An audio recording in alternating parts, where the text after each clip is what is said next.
Moby-Dick, or The Whale by Herman Melville, Chapter 134, The Chase, Second Day. At daybreak, the three mastheads were punctually manned afresh. "Do you see him?" cried Ahab, after allowing a little space for the light to spread. "See nothing, sir. Turn up all hands and make sail.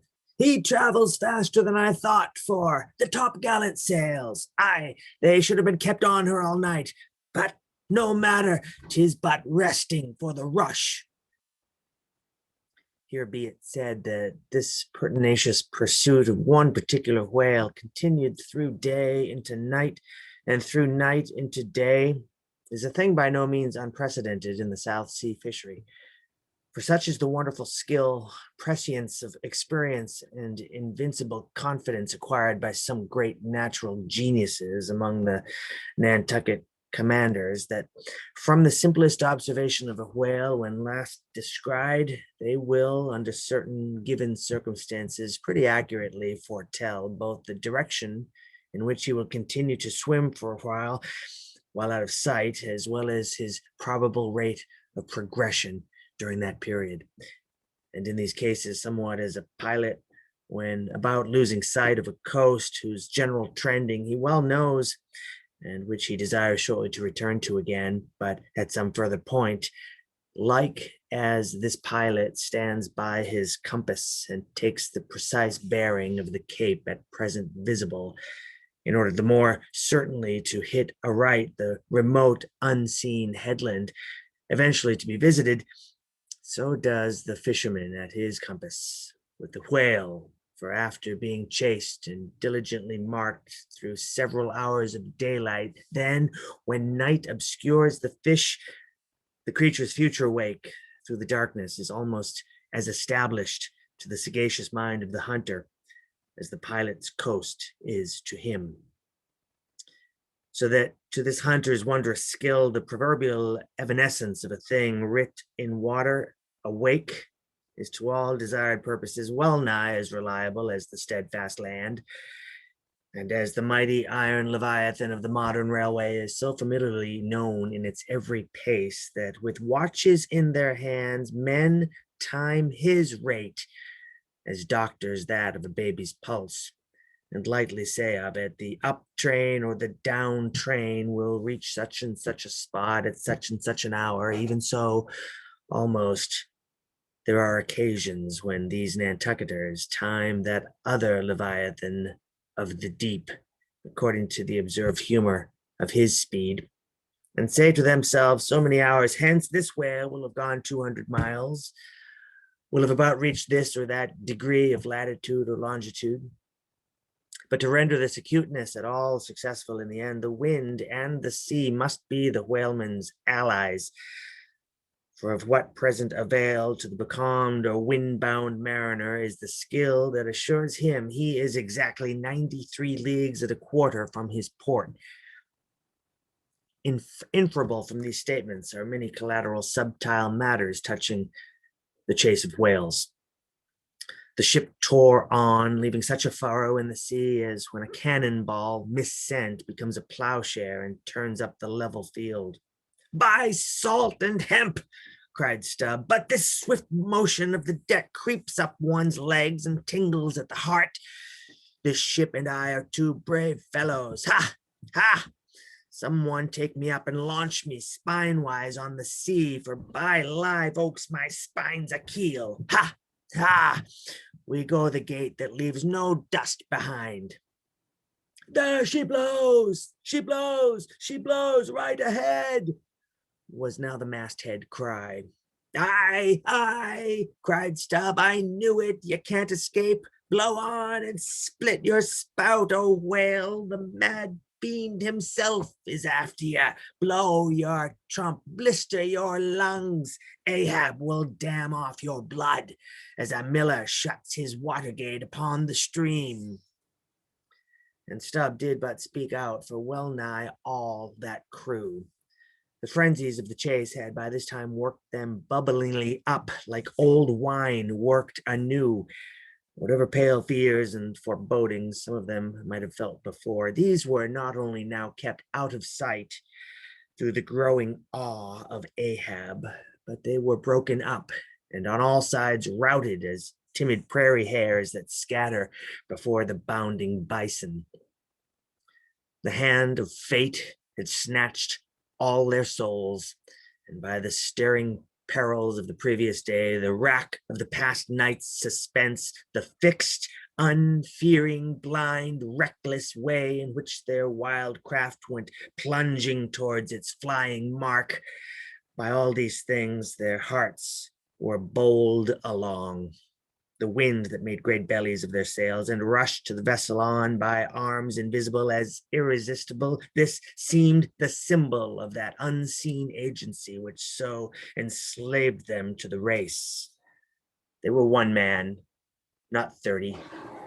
For as the one ship that held them all, though it was put together of all contrasting things, oak and maple and pine wood, iron and pitch and hemp, yet all these ran into each other in the one concrete hull, which shot on its way, both balanced and directed by the long central keel.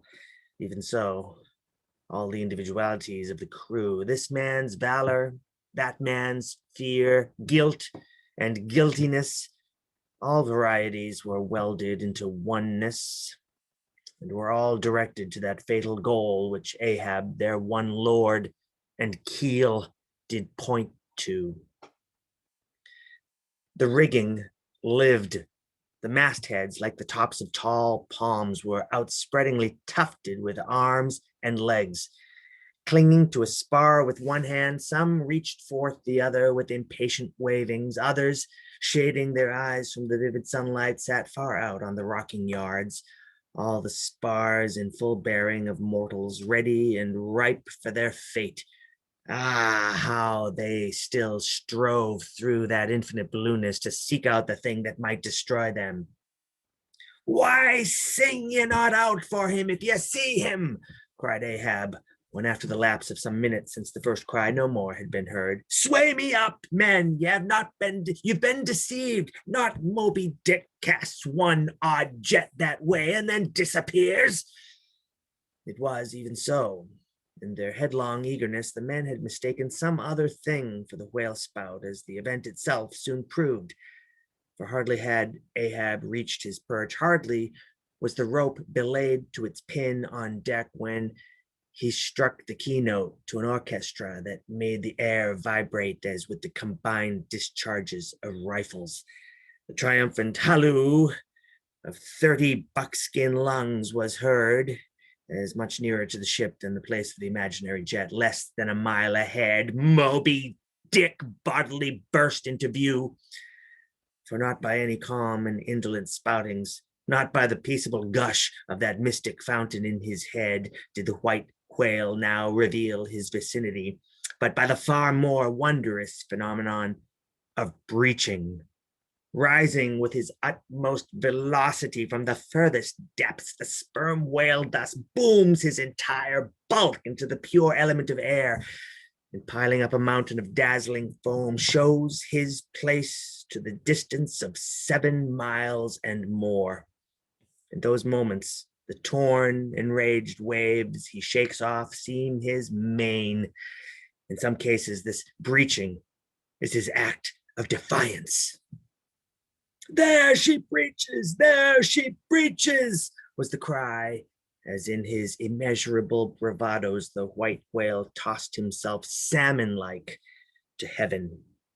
So suddenly seen in the blue plain of the sea and relieved against the still bluer margin of the sky, the spray that he raised for the moment intolerably glittered and glared like a glacier, and stood there gradually fading and fading away from its first sparkling intensity to the dim mistiness of an advancing shower in a vale.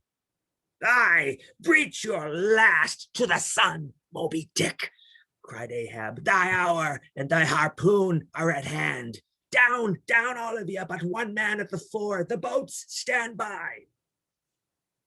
Unmindful of the tedious rope ladders of the shrouds, the men, like shooting stars, slid to the deck by the isolated backstays and halyards, while Ahab, less dartingly but still rapidly, was dropped from his perch. "Lower away!" he cried, so soon as he had reached his boat, a spare one, rigged the afternoon previous. "Mr. Starbuck, the ship is thine. Keep away from the boats, but keep near them. Lower all!" As if to strike a quick terror into them, by this time being the first assailant himself, Moby-Dick had turned and was now coming for the three crews. Ahab's boat was central, and cheering his men, he told them he would take the whale head and head, that is, pull straight up to his forehead, a not uncommon thing, for when within a certain limit, such a course excludes the coming onset from the whale's sidelong vision. But ere that close limit was gained, and while yet all three boats were plain as the ship's three masts to his eye, the white whale, churning himself into furious speed, almost in an instant, as it were, rushing among the boats with open jaws and a lashing tail, offered appalling battle on every side, and heedless of the irons darted at him from every boat, seemed only intent on annihilating each separate plank of which those boats were made. But skillfully maneuvered, incessantly wheeling like trained chargers in the field, the boats for a while eluded him, though at times but by a plank's breadth, while all the time Ahab's unearthly slogan tore every other cry but his to shreds. But at last, in his untraceable evolutions, the white whale so crossed and recrossed, and in 1,000 ways entangled the slack of the three lines now fast to him, that they foreshortened, and of themselves warped the devoted boats towards the planted irons in him, though now for a moment the whale drew aside a little, as if to rally for a more tremendous charge. Seizing that opportunity, Ahab first paid out more line, and then was rapidly hauling and jerking in upon it again, hoping that way to disencumber it of some snarls, when lo, a sight more savage than the embattled teeth of sharks. Caught and twisted, corkscrewed in the mazes of the line, loose harpoons and lances with all their bristling barbs and points came flashing and dripping up to the chocks and the bows of Ahab's boat. Only one thing could be done.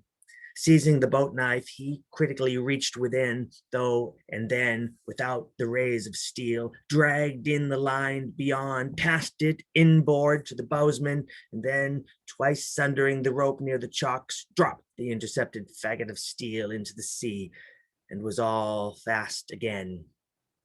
That instant, the white whale made a sudden rush among the remaining tangles of the other lines. By so doing, irresistibly dragged the more involved boats of Stubb and Flask towards his flukes, dashed them together like two rolling husks on a surf-beaten beach, and then, diving down into the sea, disappeared in a boiling maelstrom, in which, for a space, the odorous cedar chips of the wrecks danced round and round like the grated nutmeg in a swiftly stirred bowl of punch.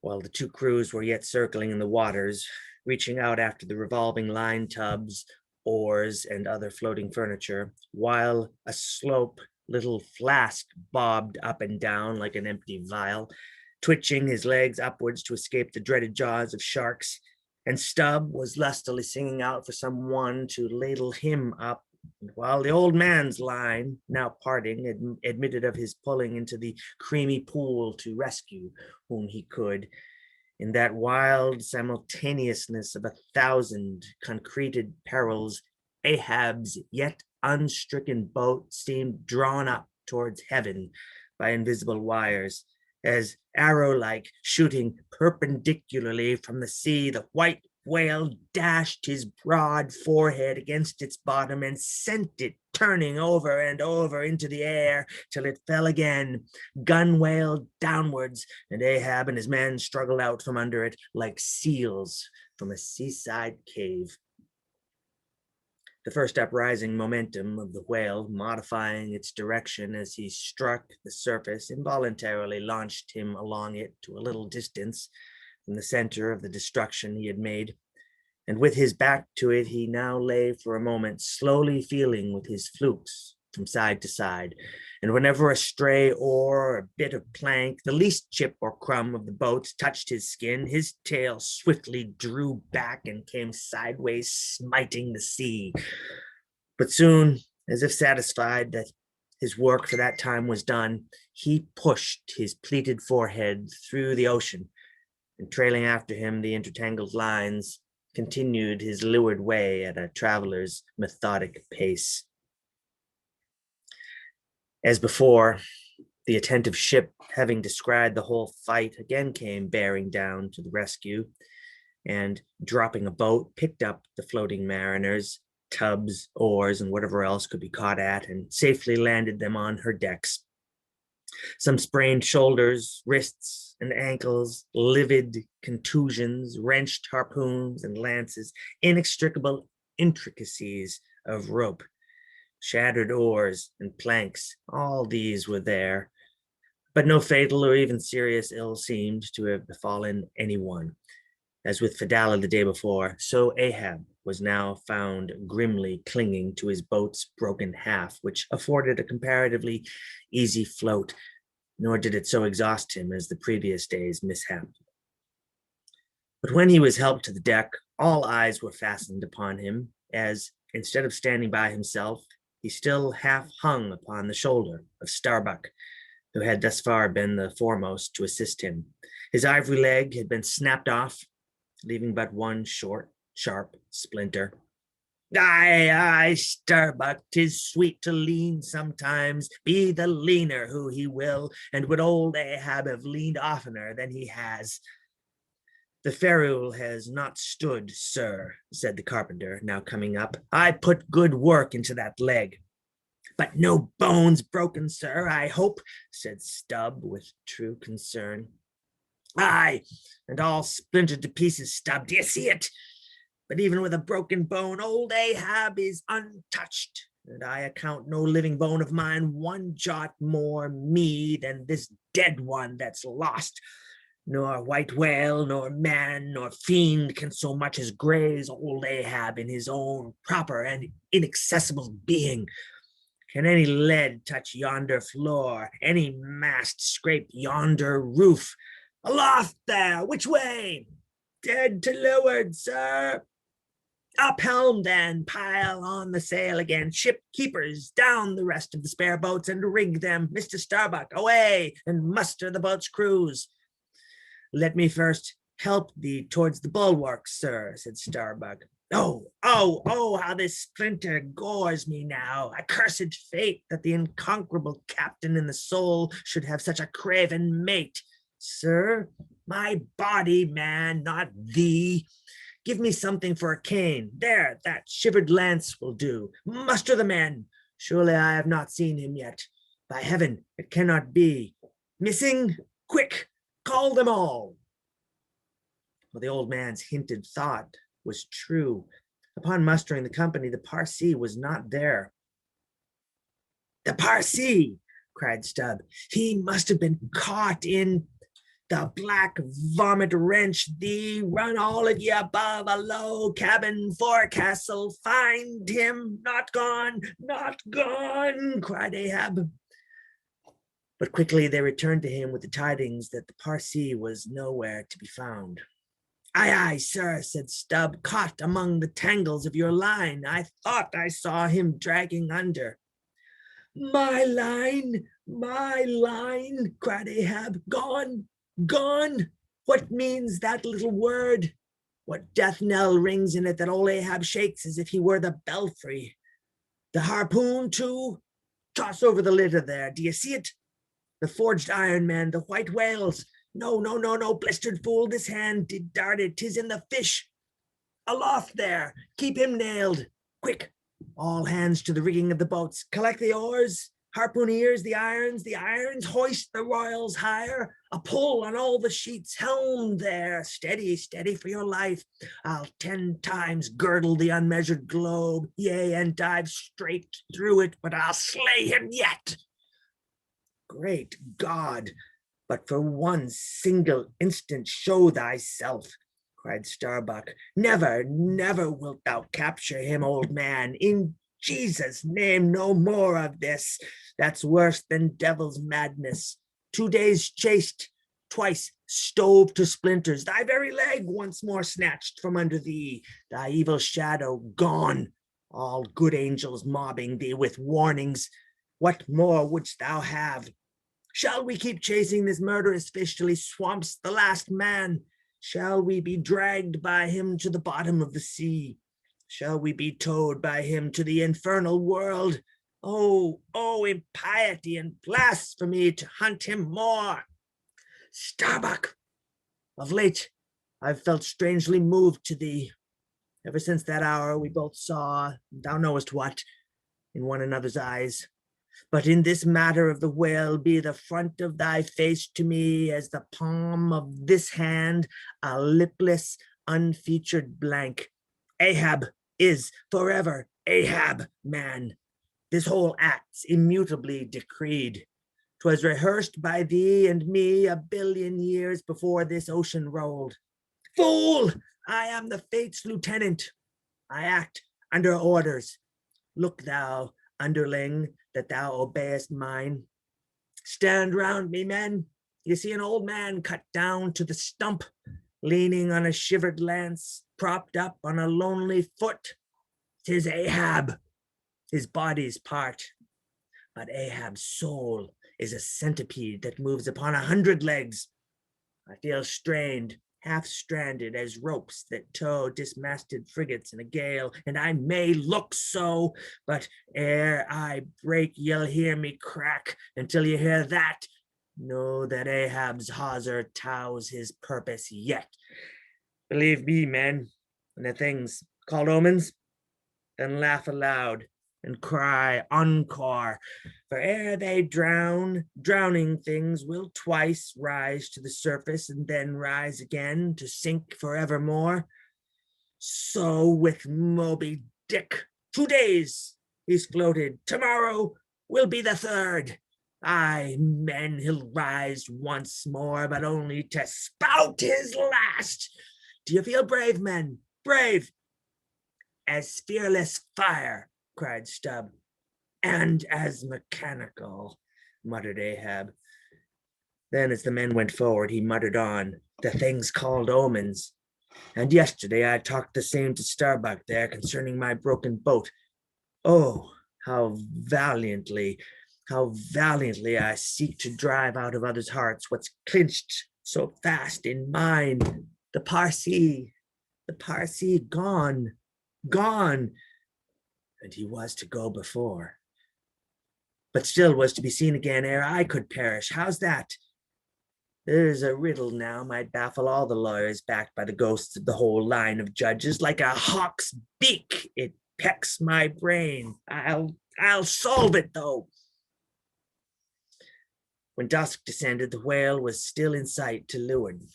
So once more the sail was shortened, and everything passed nearly as on the previous night.